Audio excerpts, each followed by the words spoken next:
Everybody embraces technology until they don't. That's actually a really profound thing you just said. It's like everybody makes fun of lawyers until you need one.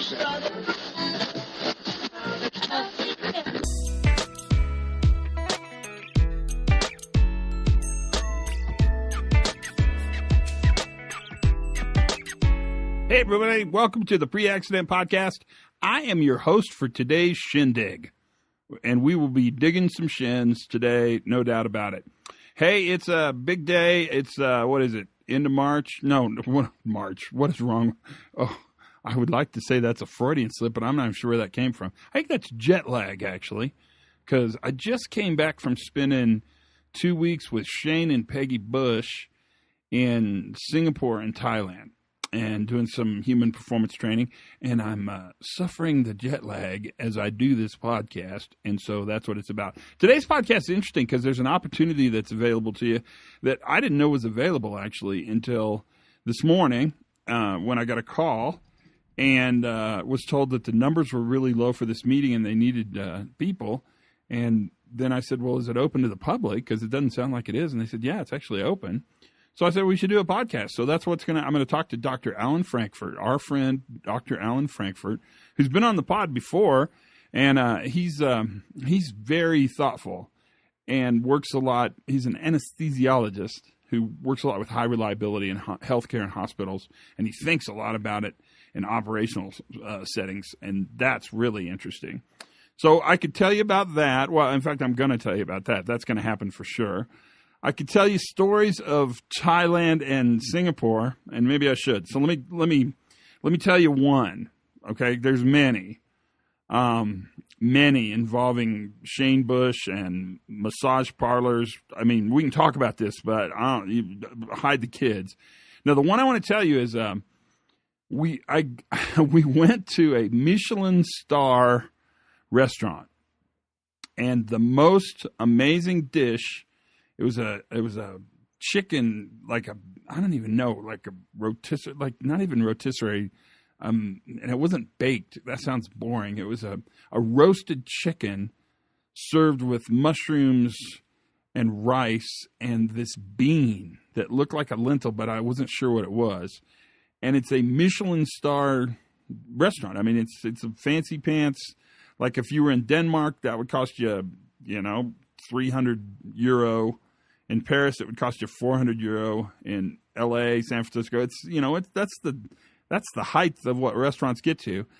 Only thing is this is a place in Singapore that's a hawker stall, and so basically, what they do in Singapore is they moved most of the food off the street. So people in Southeast Asia eat on the street.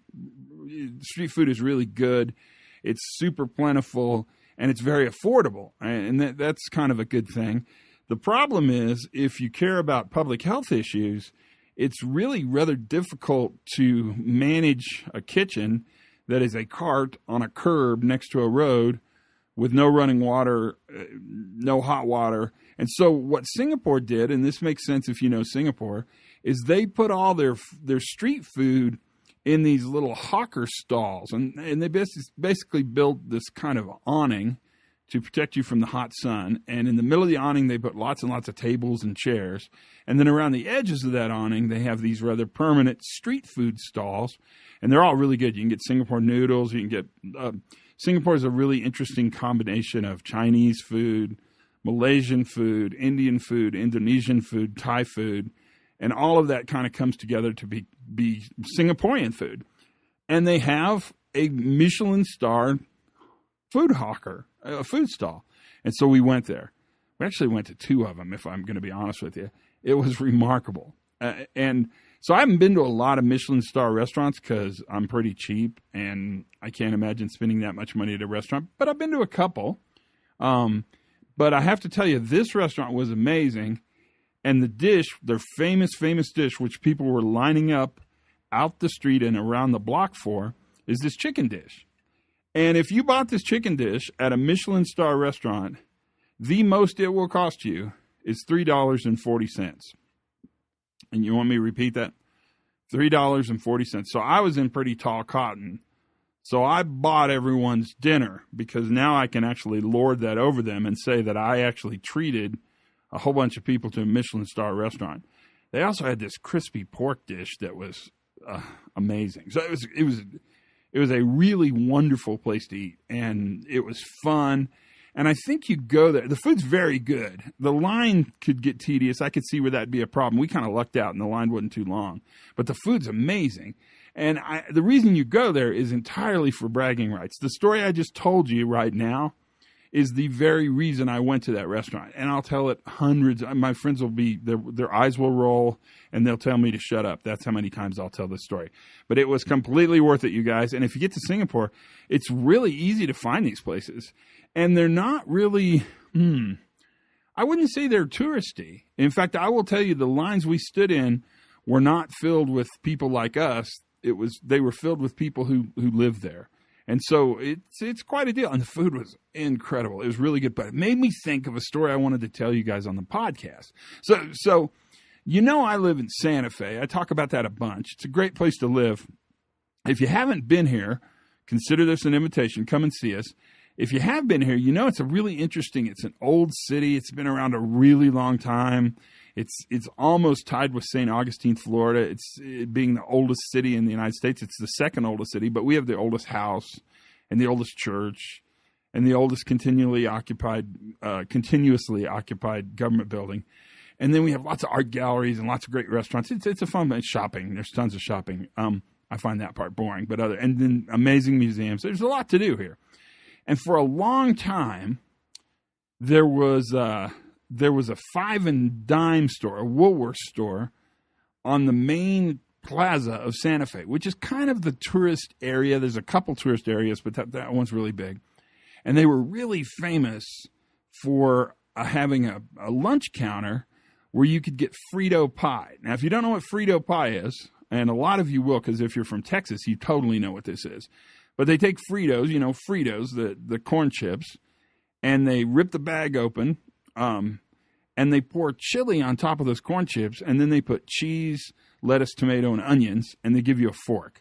And sometimes they actually serve it in the bag on a plate and a dish. I mean, it's quite good. It's a red chili. In Texas, it would have meat and beans in it. In New Mexico, it would just be kind of this highly flavorful, some might say spicy red chili. But the interaction between the chili and the Fritos and the onions and the lettuce and the cheese, it's quite tasty. And so this Woolworths, this 5 and dime, was really, really popular. And it was famous for this their own little hawker stall, this Frito pie they would sell. And in front of it, on the side near the front door, was a payphone. Now, for those of you who don't know what a payphone is, which horrifies me, but you might not, because I don't even see payphones. I don't even see them in airports anymore, because you don't really need payphones, because everybody now pretty much has their very own fancy McPancy cell phone that they can actually make the calls on. But so there was a payphone out front, and what it was a public telephone that you put coins in, and it would make a little tone, and then you could call, right? That's what a payphone is. Look it up. Google payphone if you don't know what it is. But it was very interesting. One day I was down there probably getting a Frito pie with friends, and I looked at the payphone, and I said, this is very interesting. Here's the number for this payphone. And it was right there, just bigger than Dallas, on the phone. And I had a little scrap of paper and a pen with me, and so I wrote the number down and took it up to my office in Los Alamos and wrote it on my desk blotter. And one summer, every afternoon at about 2:30, I would call that payphone to see if anybody would answer. And I must tell you, I met more interesting people calling that payphone, and people would answer, and they would answer, and I'd say, "Who's this?" And more often than not, they would give me a name, and then I'd ask them if they're having fun and what they were doing, and then I would have them look over their shoulder, and I would say, "Do you see a window on the second floor of the building across the street?" That's where I am. I mean, I wasn't really there. And oftentimes it was a joke, right? It ended up being a really interesting way to meet people. And I did it for one whole summer. And it was one of the more interesting micro experiments I could do on intervening on a normal afternoon for people who are having fun. And it really kind of made sense. And that was an important part of the Hockerstall story. I don't know why I told that, but that story just popped into my mind, and it seemed kind of important to tell. Okay, so let's go on to the podcast, because I've got to bring that. If you stayed this far, I'm really proud of you. I talked to Alan Frankfurt about this meeting, and he's going to talk about the meeting that's going to be held. I think it's the 1st of November, so you got a little time to think about it if you want to go. And it's at the Gaylord Hotel in Dallas-Fort Worth. So it's pretty easy to get to. If you fly American, you about can't not go there. If you fly Southwest, you're guaranteed to hit Love Field. Let's listen as Alan talks to us about this ALERRT conference. And ALERRT has 2 R's in it, ALERRT conference, and what they're going to do, who's going to be there, and how you're invited to it. So with no further ado, that's French, here is Alan Frankfurt and myself having a chat about this big meeting. It's been a while since you've been. When were you on the podcast? When was that? That was probably 3 years ago? Oh, it was maybe longer than that. Holy cow. I think it was really one of the very first ones. And I was appropriately embarrassed and have been humbled by the podcasts that you've put on since, because they've just been amazing. It's great stuff. I think if you care about people and you care about the people that work with you and for you, they're just kind of almost, with all due respect, I know you spent a lot of your life studying this stuff. A lot of it just seems to be common sense. Oh, shucks. You're so nice. Thank you. No, really. It's the one thing I don't have very much of is common sense. Well, I don't know about that. You're one of those, what I call one of the guys on my hand, which is when you have to hold up your hand and count, the 5 guys who kind of changed how you see the world. You're one of those dudes. Man. What can I say? I know. Don't let it go to your head. No, my head's already big enough. So you're having this meeting. Tell me about this meeting you're having, because I think the opportunity for people to attend, which I didn't know was even possible until today, is actually super interesting. So what's this meeting all about? What started it, and what's it going to cover, and who's it for? So this is the 2018 ALERRT, and that's spelled ALERRT. I think it's the Advanced Law Enforcement Rapid Response Training. And these are individuals who are housed down in San Marcos, Texas. They're affiliated with the university down there, do a lot of law enforcement, first responder training to an incident like the shooting in Las Vegas, Columbine, Santa Fe, Texas, and so forth. And not only do they do the training, but they also will make a point to go out and gather information from those shootings, and then through discussion and the data, the information from the scene, see if training of the first responders needs to be altered so we can do a better job at it. And it started out as a law enforcement meeting primarily, which grew to fire rescue, which grew to EMS. So it basically encompasses the pre-hospital component. And this year at the 2018 conference, they wanted to add a medical component, because the stop the killing, stop the dying doesn't cease to occur when they drop a patient off in the emergency room. That patient then goes through another medical system, the brick and mortar hospital. And so really had the pre-hospital component getting into the same room with the hospital component and talking about how we each see the world and how we need different capabilities from each other to take care of a patient in a more medical conference to the 2018 meeting, which is going to be at the Gaylord Hotel outside of Dallas. And so we're breaking some new ground there. It sounds interesting, because it sounds like it's an opportunity to build capacity. I mean, just by getting together, you increase capacity almost immediately. But is this connection between the grab and go and the brick and mortar new, or has this been done before? Is this a novel idea? Or to my knowledge, Todd, this will be the first major meeting where the two components have been housed in the same facility. And the ability of the pre-hospital folks and the medical attendees to move back and forth between each other's two parallel meetings seamlessly. So if a physician or a nurse or a PA or see something interesting that he wants to learn more about on the pre-hospital side, he can move over and attend that particular lecture. And by the same token, if there's a law enforcement officer who wants to understand a little bit more about trauma and resuscitation and high reliability, you'll be one of the speakers in that workshop. Then they can move seamlessly between the two parallel tracks. So it'll be a chance to get everybody in the same room, especially during the General Assembly.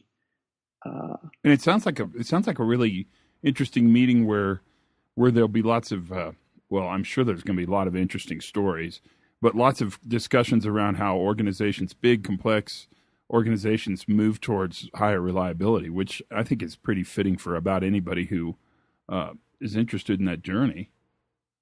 Oh, I think you're absolutely right. I mean, it's when these mass casualty events occur, and it doesn't have to be a shooting. It could be the grain silo goes up or a tornado in Oklahoma. You have people who, over a short period of time, the capacity, as you said, of that institution, that medical facility, the capacity will be tested. And I think the systems that you put in place and the environment that you have created before the balloon goes up, so to speak, I think will have a lot to do with how ultimately those patients that you take care of do. Because it's not just, as you said, the medical practice, but how those individual medical providers interface with one another. It's interesting to me that, there's been so many mass casualty events that, all these horrific shootings from Vegas to the recent one in Jacksonville, Florida, and the way too many in between those two. It's interesting to me that you look at that emergent response and you're thinking about the need to actually move that to high reliability. I think that's kind of remarkable. I mean, the wildland fire guys have been doing that for a while. But I think that whole medical side of it that's pretty interesting. Who's gonna be at the meeting? So the medical meeting is going to be really over 2 days. Right. It's going to be the Friday and the Saturday of the meeting, the last 2 days of the meeting. I'm almost positive that's going to be November 2nd and November 3rd. On November 2nd, which is a Friday, we'll really have some really national and internationally known medical folks who have not only given rise to and created current day concepts and how to deal with casualties, trauma and mass casualty events. Many who have spent a career in the military have written about their experiences and continue to lecture, not just in the U.S., but really all over the world, on how best to not just take care of these patients, but the systems we ought to have in place. For example, if I'm an anesthesiologist, I need to reach out to my blood banker and develop a relationship with that person because I can't give the blood unless I get the blood. And the everyday relationships I have with the trauma surgeon, but maybe not as good a relationship with the ER physician. So that will be covered. The second day, the famous Dr. Todd Conklin will be hosting a morning workshop on high reliability. But right before you talk, Todd. A Todd talk. No, Ted. A Todd TED talk. You go. You need to start having a Todd X talk. Yeah, exactly. But I have two really interesting speakers who are going to talk for about 20 minutes each before you jump in with your workshop. The first is a personal friend of mine, Gary Weinstein, who had the fortunate and or unfortunate honor of being the one and only person to have ever taken care of an Ebola patient here in the United States. And he was sitting at his desk. I can't exactly repeat the verbiage since we will be on air, but that's right. He was sitting at his desk, minding his own business. He is quite the practical joker. One of the ER docs called and said, "Hey, Gary, we think we have an Ebola patient in the ER." And he said, yeah. Used a couple of terms and phrases I can't use and hung up. Said, that's not funny, and hung up. A few minutes later, the infectious disease guy, who has no sense of humor, I shouldn't say that, called and said, "Hey, Gary, I think we have an Ebola patient in the ER." And Gary knew it was for real. So in a very short period of time, he had to transform his 22-bed ICU into a 10-bed Ebola isolation ward. And so there was quite a bit of high reliability going on there, as they had to embrace complexity, the lack of predictability, chaos that you can only imagine was taking place. The second speaker is Rich Dutton, who is of fame not only being the head of trauma anesthesia at Maryland Shock Trauma, but is now currently the chief quality officer at probably the largest anesthesia group in the country, U.S. Anesthesia Partners. And after the Las Vegas shooting, Rick went down to Las Vegas, where the USAP anesthesia providers were actually staffing that hospital that took the vast majority of those casualties. And he went down there to explore, talk, discuss with the anesthesia folks and the surgery folks what not only didn't work well, but equally, if not more important, what worked well and why, in an attempt to learn how they functioned and maybe take that information and share it with some of the other institutions that he's responsible for. So they're going to give a short little brief on the Ebola patient and the Las Vegas event, and then that'll lead into your workshop. And then later that day, we've got a couple of interesting speakers, not the least of which is a gentleman who worked with the DARPA TBI project, who's going to be talking about some of their projects on drone delivery of medical products, as well as memory restoration in TBI patients, and maybe how we can use some of that information to improve the care of our Alzheimer's patients.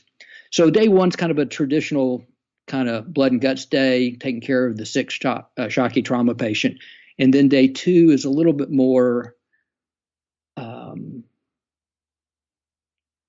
maybe, I don't know if nuanced is the right word, but we're going to be covering some topics that aren't kind of the, hey, you'll only be interested if you're a trauma doc, but regardless of who you are in the medical community, I think you'll get a lot out of this day, the second day in particular. And people can, it's open. They can go to that, right? They can just go to the second day if they want to? That is correct. How do they do that? It's in the Dallas-Fort Worth area in the Gaylord Hotel. How do they contact, do you have a contact information, or how would they get a hold of somebody? So if they go to a website, www.alertconference.org. So that's www.ALERRT